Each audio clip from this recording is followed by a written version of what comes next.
খাবার খাই অনেক যে বাড়িওয়ালা আন্টি মনে করে এই যে সাজ।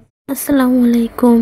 আজকে রাতে কি কি রান্না করব সেটাই আপনাদের সাথে শেয়ার করব। আশা করি পুরো ভিডিওটি দেখবেন। কি কি করলাম আজকে সারা রাত্রে রান্না বান্না, আরও কি কি করলাম, বাড়িওয়ালা আন্টি আমাদেরকে ভালোবেসে কি দিল সেটাই আপনাদেরকে দেখাবো। বসে যে কিছু দেয় এটাই অনেক। যে বাড়িওয়ালা আন্টি মনে করে এই যে সাজনা, তারপরে এই যে আম, কাঁচা কাঁচা আম, এগুলো যে দেশে এগুলোই যে অনেক কিছু। তো আমরা তো কখনো বরিশালের মানুষ সাজনা দেখিও নাই আর খাইও নাই। কারা কারা এই সাজনা খেয়েছেন, কি দিয়ে খেয়েছেন এগুলো জানাবেন আমারে। কিন্তু এটা কি দিয়ে খাওয়া যায় আমি তো জানি না সঠিক। এটা কি দিয়ে খেলে আর কি বেশি ভালো লাগবে এটা জানাবেন আমাকে।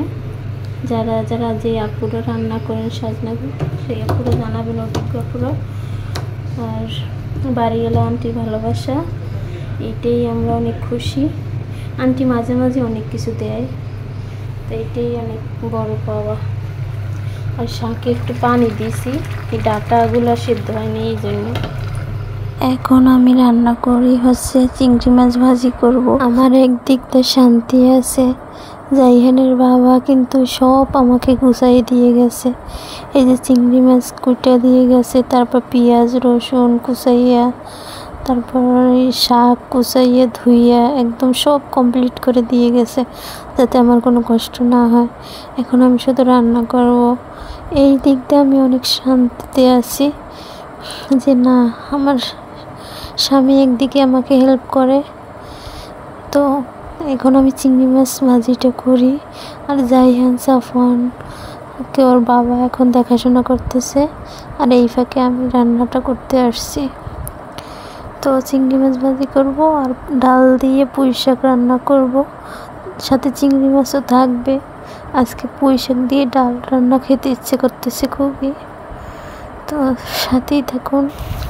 চিংড়ি মাছটা খুব ভালোভাবে কষাই নিলাম, এখন পানি দিয়ে দিলাম আর কি চিংড়ি মাছটা সিদ্ধ হওয়ার জন্য। তো দেখি আমার চিংড়ি মাছটা কত দূর প্রায় হয়ে গেছে, হালকা একটু পানি পানি আছে, তো এখনই নামাই নেব।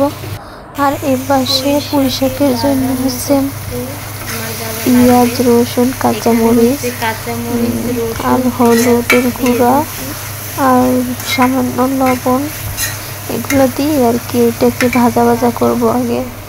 তারপর হচ্ছে হালকা একটু পানি দিয়ে ওইটাকে কষাবো। আর এখানে ডালটা ভিজাইয়ে রাখছি। ও চিংড়ি মাছটা দিয়ে দেবে। চিংড়ি মাছটা দেখছেন ওর বাবা কুটে ধুয়ে একদম রেখে গেছে। এখন শুধু আমি চিংড়ি মাছটা একটু 2 ভাগ করে তারপর দিয়ে দিব। তো ডালটা আমার পাশে ভিজানো থাকবে, আর এই পাশে আমি এইটাকে ভালোভাবে কষাই নিই। তারপর একটু পানি দিয়ে তারপর ডালটা দিয়ে দিব। এইটা ভালোভাবে কষানো হইলে তারপর হচ্ছে ডালটা দিয়ে দিই। ও আমার লবণ দিয়েছিলাম সামান্য, তো এখন হয় নাই, পরে আবার একটু লবণ দিয়ে দিলাম।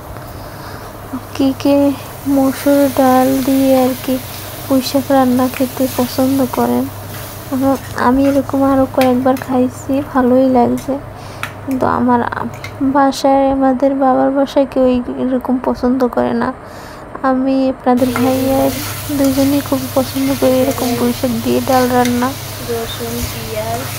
তো আজকে তো চিংড়ি মাছও দিচ্ছে, অনেক সময় আছে চিংড়ি মাছ থাকে না, তখন পুঁই শাক আর ডাল দিয়ে এরকম খাই আর কি, ভালোই লাগে। তো যারা যারা খেয়েছেন তারা তারা বলবেন যে কেমন কেমন লাগে। তো এখানে আমার ডালটা কষাই নিই ভালোভাবে, আর এই পাশে আমার চিংড়ি মাছটা হয়ে আছে ভাজা। আর এই যে কিছু কাঁচা আন্টি যে কি দিল আজকে আমাকে। আর এদিকের মানুষ সজনা খায়, দেখুন আমরা কিন্তু কখনো সজনা খাই না আমাদের বরিশালে, আর এদিকের মানুষ সজনা খায়, আমরা চিনিও না সজনা, আর এদিকের মানুষ সজনা খায়। দিয়ে গেল আমাদের বাড়ি এলাম আনছি সজনা আমাদের কথা। এই যে জাইহানের বাবা সব কাইটে কাইটে ধুইয়া আমাকে দিয়ে গেছে, পানি দিয়ে দিই।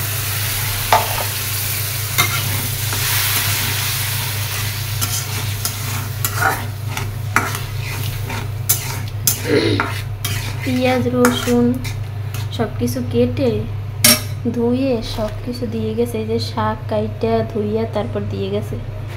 এটা একটু ফুটে নি তারপর দেবো। আর এরকম হেল্পফুল স্বামী পেলে আর কি লাগে বলেন। এইটা ফুটানো দিয়ে দিই শাকটা।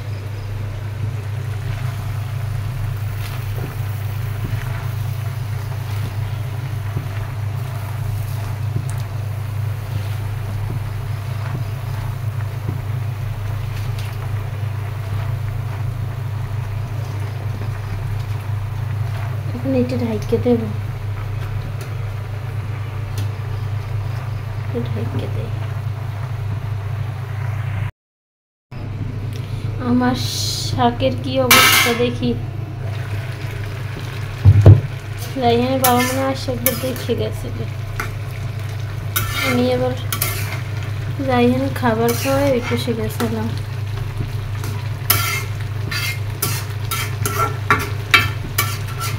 ডালটা সিদ্ধ হয়ে গেছে।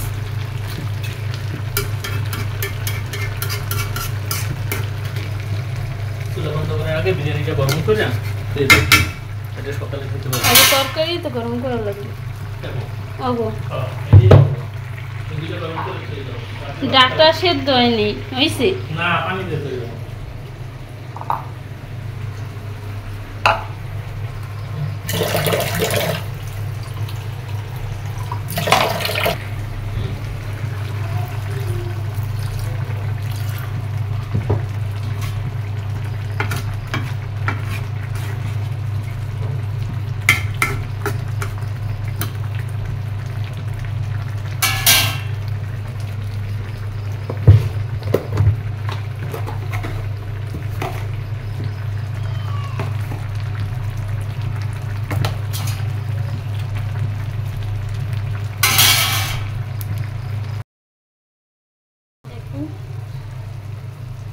কালার বোঝা যাচ্ছে কিনা জানি না, একদম অনেক সুন্দর হয়েছে, একদম মাখো মাখো হয়েছে। উঠিয়ে রাখি। তারপর এই জায়গায় কালকের এই বিরিয়ানি রান্না আছে, এটা গরম করে রাখুন, এটা আজকে খাবো না। আর এই জাইহান সাফনের জন্য তরকারি আছে, এটা গরম করে রাখি। আমরা এখন এক বাটিতে দুজনে খাবার খাবো।